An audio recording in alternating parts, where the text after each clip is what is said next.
Welcome back, friends. I'm Annabelle, and I'm here to read. Every week, first we read a piece of classic literature together, then we talk about it. This week we are reading The Secret in Green by Mary Dirlam. It was the Valentine that made the difference. Nothing else could have done it. Her father had tried, and her mother had tried, in their own ways. Her father had told her in his man-to-man fashion, "It's not so long since I was 16 that I don't know a good-looking girl when I see one. You ought to hold your head up high, Prue. Toss that pretty red hair around a bit. There's nothing wrong with you that a little self-confidence wouldn't cure." And her mother, gently and hopefully, had tried to pry her loose from her books and isolation. "Why don't you ask some of your school friends here next Saturday, Prue? I could make my angel food cookies, and you could roll up the rugs in the living room for dancing. Wouldn't you like that?"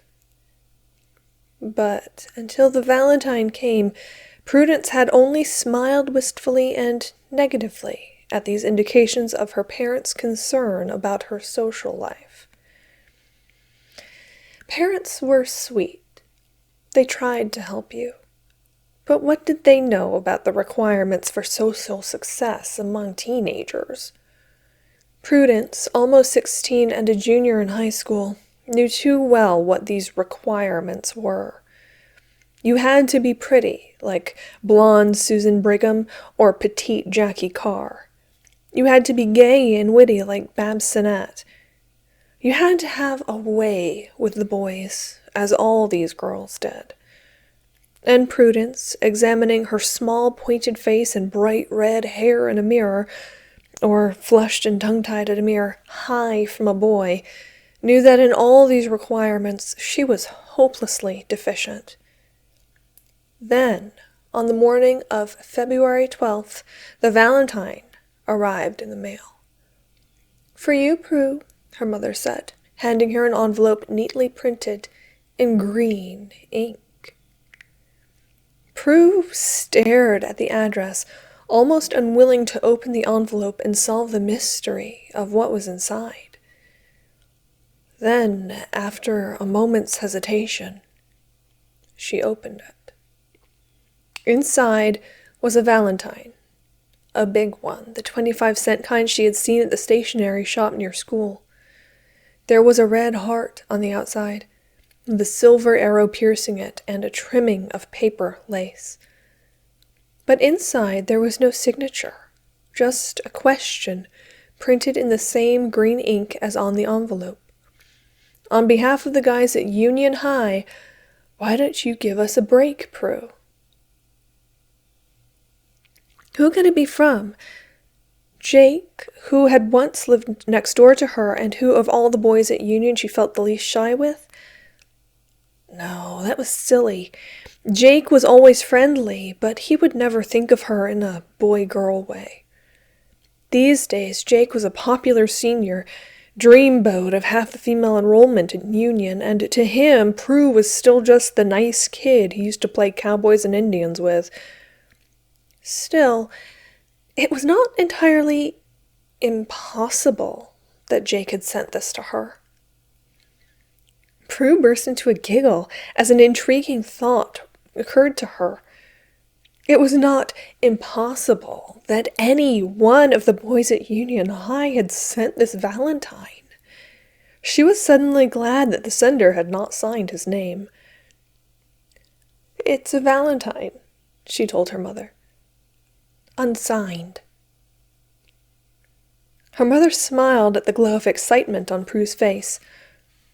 "Well, it must be a nice one," she said. Tactfully, she did not comment further. Before leaving for school, Prue looked at herself in the hall mirror. For once, she was not displeased at what she saw. Her hair was not so bad, really. Perhaps, if she had clipped it in that new short style, it might even be striking. Turning from the mirror, she studied the Valentine again. Who at school used green ink? Had she ever seen any printing that resembled this? Prue found no answer to her questions, nor did she succeed in solving the mystery when she arrived at school. So far as she could observe, not one boy at Union High used green ink. During assembly program that morning, she found herself staring at Jake, who sat across from her. Were there smudges of green ink on his fingers? Or papers printed in green peeking out from his notebook? Jake caught her eye and grinned at her, and instead of blushing, she found herself flashing a bright smile back at him. Suddenly, she was thinking not of herself and her shyness, but of someone else. Of Jake. Suppose he had been the one who sent the valentine. If so, he would be feeling expectant, perhaps even a little self-conscious. She smiled again when he cast a darting second look in her direction. Jake caught up with her on the way out of the assembly. "Secret joke, Prue?" he asked, teasingly. "No. Well, yes, sort of." She handed over her books as he reached for them, and it seemed quite natural that they should be walking together through the corridors.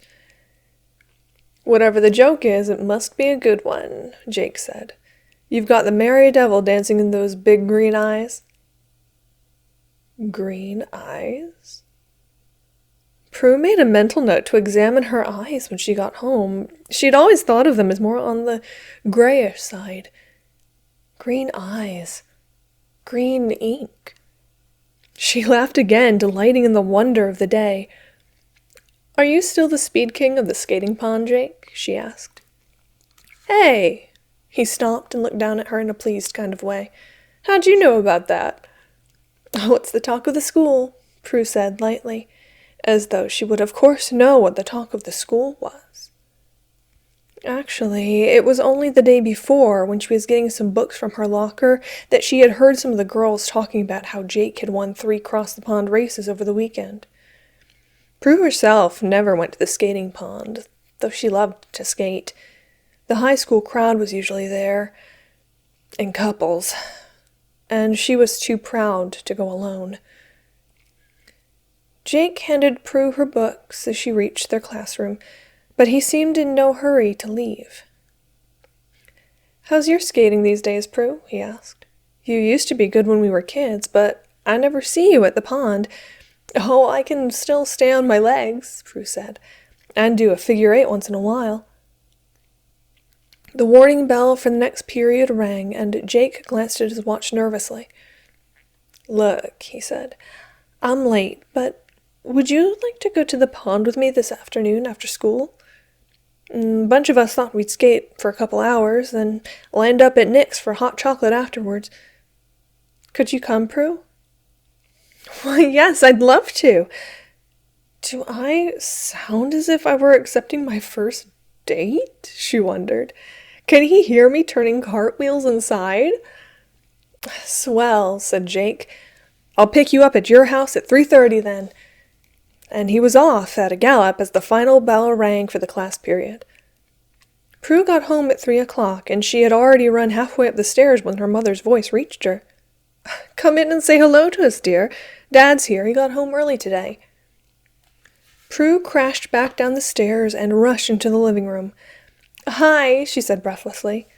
"I can't sit down, though. I've got to hurry. Jake is coming for me. We're going skating." "Oh, how nice, dear," her mother exclaimed. "All right, then we won't keep you." Pausing at the hall closet to pull out her skating jacket, Prue heard her mother talking to her father. "I don't know what's gotten into Prudence today," she was saying. "She's been simply effervescent ever since this morning when she got that valentine I told you about. And now she has a date with Jake. I wonder, could he have been the one who sent it to her?" Prue grinned as she went upstairs, her skating jacket flung across her shoulders. "Of course it was Jake, Mother," she said to herself. "Why else would he have asked me to go skating today? Must have been Jake." In the living room, her father was walking toward his desk. "Perhaps it was Jake," he said to his wife. "But I'd say the most important thing is that Prue has picked up a little self-confidence. I've said right along, that was all she needed." And then, Bending over his desk, Prue's father quietly slipped a small bottle of green ink into the top drawer. The end. So it's almost Valentine's Day, so I really wanted to read a story that's about love, but not necessarily like, we've read a lot of stories about love that are like, and then they cheated on their spouses and were finally happy. Or, and then she left his life forever, and that was when he realized that he truly loved her. There's not a lot of stories which are just kind of like wholesome love stories. To be clear, there are a lot of love poems, both from that kind of like mundane, like I love my husband kind of way, and like young love and explosive love and like kind of sort of racy love poetry. But there just doesn't seem to be that many short stories that are just like, they fell in love and it was nice. So I had to go real deep into the well for this one. I found this story, this is in my Best Short Shorts book, which was initially published in 1958, and this was actually distributed by Scholastic. And Scholastic's been around for, I mean, obviously it's been around for a super long time if they published this in 1958, but now they mostly do book fairs, and if you are an American and you have a kid in grades K through 5, or if you're like I remember getting the Scholastic printout from school, and then you say like, oh, I want this book, and then you send it back and they send it to you. They were actually the ones who initially published Harry Potter for the American market as well. So they've had their figurative fingers in the book publishing pie for a super long time. And the person who wrote this story, Mary Dirlam, was actually an editor for Scholastic for a very long time. She edited a few compilations like this for them. But other than that, and this story, which this particular compilation of short stories was very well known. This like exact particular book my grandmother used when she was an English teacher. So with that in mind, things at the intro were a little bit